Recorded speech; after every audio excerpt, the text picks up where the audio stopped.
am Dr. Harika Patnala, Associate Professor, Department of Chemistry, MLR Institute of Technology, Hyderabad. Module 1, Water and its Treatment.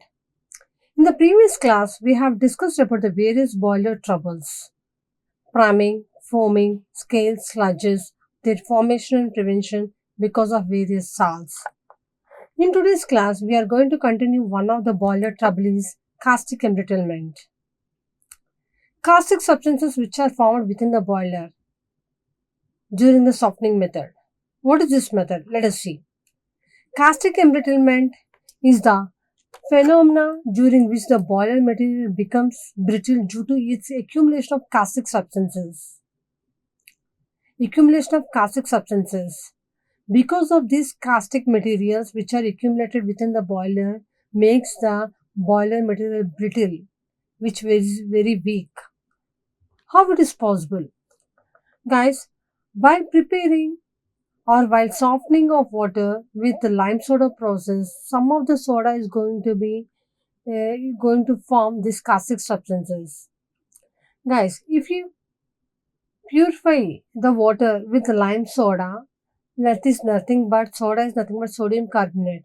If you take the excess sodium carbonate for the purification of water, the excess sodium carbonate reacts with water.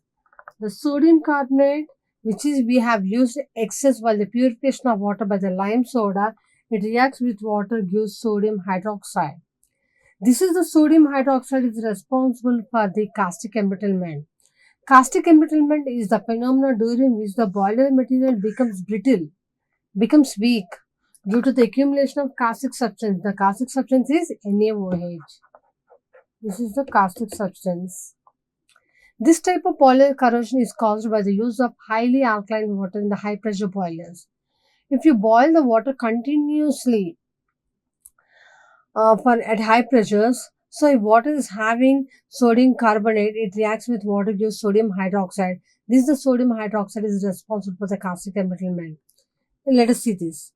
During the softening by lime soda process, free sodium carbonate, nothing but the excess sodium carbonate, is usually present in small portions in the softened water. In high pressure boilers, sodium carbonate decomposes to give the sodium hydroxide and carbon dioxide, and this makes the boiler material and water becomes caustic. Okay, this caustic water flows into the minute air cracks. This is the water consists of sodium hydroxide will flow into the minute air cracks present in the inner side of the boiler by the capillary action. It enters into the joints, rivets, corners, and within the minute air cracks. So the concentration of the sodium hydroxide at these places has been increases than the plane surface. On evaporation of water, the dissolved caustic soda concentration increases progressively. So if you boil the water continuously, the sodium hydroxide which is present in the water will fill within the air cracks and their concentration gradually increases. This caustic soda attacks the surrounding area. So the minute air cracks or within the joints or the corners, these rivets, the concentration of the sodium hydroxide increases. Therefore, this is the sodium hydroxide reacts with the boiler material, nothing but iron. It forms sodium ferroate, attacks the surrounding area. This is a caustic substance, attacks the surrounding area. Therefore, it starts dissolving the iron of the boiler material. As sodium ferroate, it is formed. So, the remaining plane surface acts as the plane surface which is not attacked by the sodium hydroxide. Let us see the concentrated NaOH solution and the diluted NaOH solution. Where the concentrated NaOH solutions exist, at the corners, air cracks, joints, and rivets, the concentration of the sodium hydroxide has been increased, accumulation has been increased, it reacts with iron material. A diluted NaOH solution, mainly at the plane surfaces, the concentration was very less, so it is not affected. It does not form any sodium ferroate. Only the concentrated NaOH, the place at which there is a concentrated NaOH, it is affected more. So the boiler gets corroded slowly and holes, sometimes explosions will take place. How to prevent the caustic embrittlement? The caustic embrittlement can be prevented by using any other chemical substance such as sodium phosphate or sodium sulfate. How much quantity we have to add? At what ratio we have to add in low pressure boilers and high pressure boilers? How to prevent the caustic embrittlement? By using the sodium phosphate as a softening reagent instead of sodium carbonate. Either we can use sodium phosphate in place of sodium carbonate. This is one of the method. Or the second method is by adding tannin or lignin to the boiled water, which blocks the air cracks in the boilers, thereby preventing the infiltration of the caustic soda. So if you apply the lignin or tannin to the boiler material, the lignin and tannin occupies the air cracks. This occupies the air cracks, so there is no chance for the caustic material. So there is no chance for the caustic material to occupy the air cracks. Therefore, there is no formation of the sodium chloride. The first method is sodium phosphate as a softener, or we can use the lignin or a tannin before adding the caustic soda. And the third one is by adding the sodium sulfate to the boiler water in a particular proportions. Sodium sulfate also blocks the air cracks. It has been observed that the caustic cracking can be prevented if sodium sulfate is added to the boiler water in proportions. The ratio is kept as 1:1. So, what is 1:1? 1 if it is 10 grams of sodium sulfate for the 10 grams of NaOH solution. If it is 2:1, when the case of 1:1, at 10 atmosphere pressure of the boiler. The boiler works at 10 atmosphere pressure of the boiler. The ratio is 2:1 at 20 atmosphere of the boiler. The ratio is 3:1 at 30 atmosphere pressure boiler. So the concentration of the sodium sulfate is with respect to the sodium hydroxide depends upon the pressure. Nothing but either low pressure boilers or high pressure boilers. This is all about the caustic embrittlement. So the caustic embrittlement mainly is because of sodium hydroxide and sodium carbonate indirectly. So in order to prevent this, we are going to add a sodium phosphate or lignin or sodium sulfate in proportions based upon the boiler pressures.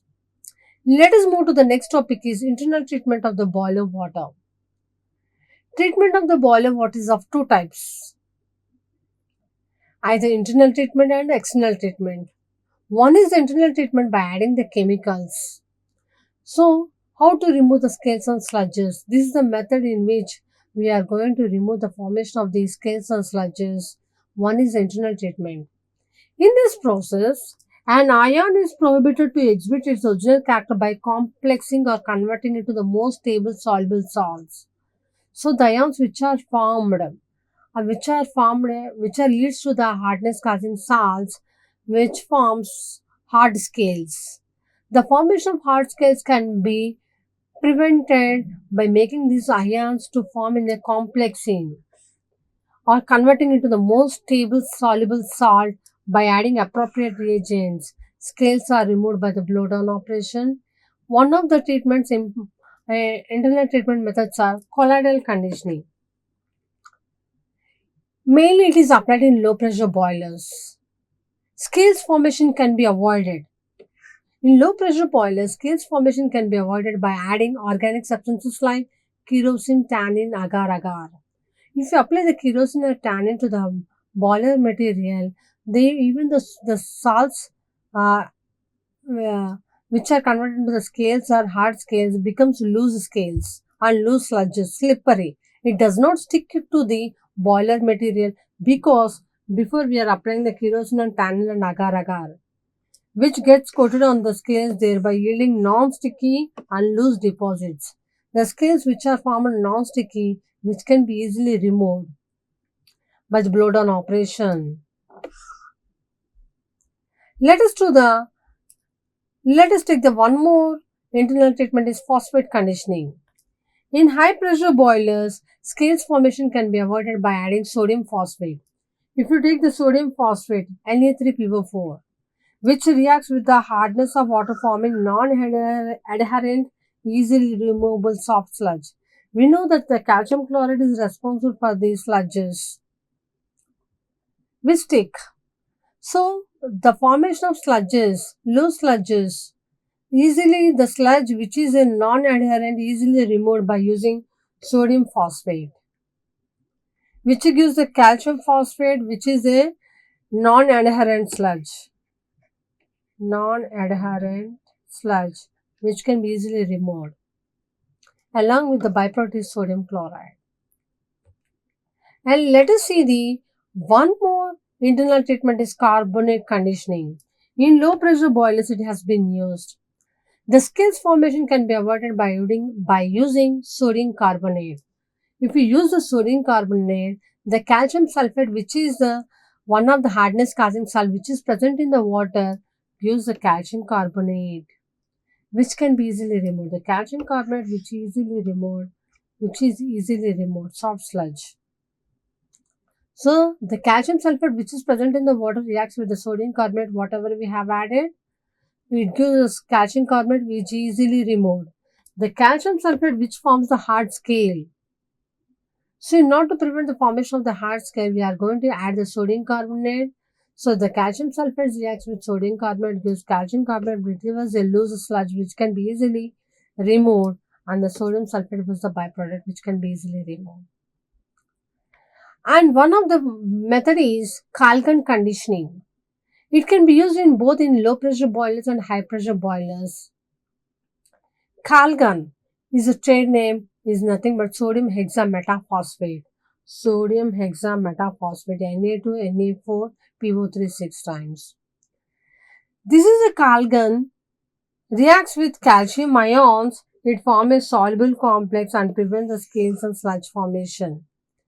So the calcium sulfate which is present in the water in high pressure boilers.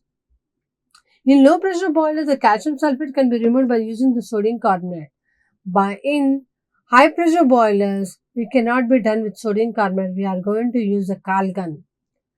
So the calcium sulfate reacts with sodium hexametaphosphate and gives sodium calcium phosphate complexes, which is a soluble complex which can be easily removed by the blowdown operation and sodium sulfate. So there are the four methods. One is colloidal conditioning, phosphate conditioning, carbonate conditioning, and Kalgan conditioning.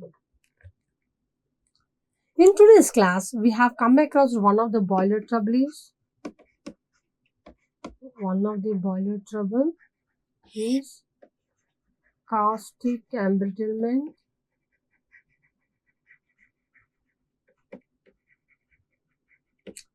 which is because of sodium carbonate indirectly, which reacts with water gives sodium hydroxide. This is the concentrated sodium hydroxide accumulates in air cracks, which leads to the corrosion. So, this is the caustic embrittlement can be prevented by prevention. It is prevented by using sodium phosphate,